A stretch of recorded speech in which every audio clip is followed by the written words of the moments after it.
দেখো বন্ধুরা, আজ আমার বড়মশাইয়ের ইচ্ছা হচ্ছে ফুলকপি আলু ভাজা দিয়ে রুটি খাবে। তো বলছে তুমি তো রোজই ফুলকপি আলুর তরকারি করো মাছ দিয়ে, আর ভাজা তো কোনোদিনও করো না। আমি বললাম ঠিক আছে চলো ভাজাটা করি, আর সেই ভাজাটাই আমি তোমাদের সাথে শেয়ার করছি।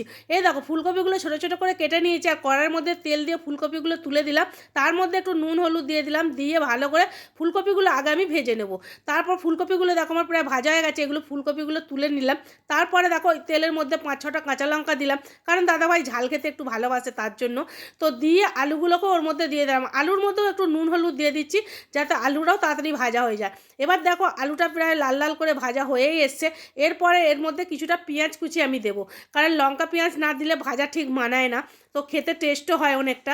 তার জন্য আমি পেঁয়াজ কুচিয়ে রেখেছিলাম, পেঁয়াজটাও দিয়ে দিলাম। পেঁয়াজটা কিছুটা ভেজে নেবো, কিছুটা ভাজার পরে, কারণ পেঁয়াজটাকে বেশি ভাজলে হবে না, হাফ ভাজতে হবে। তো পেঁয়াজটা আমার ভাজা হয়ে গেছে।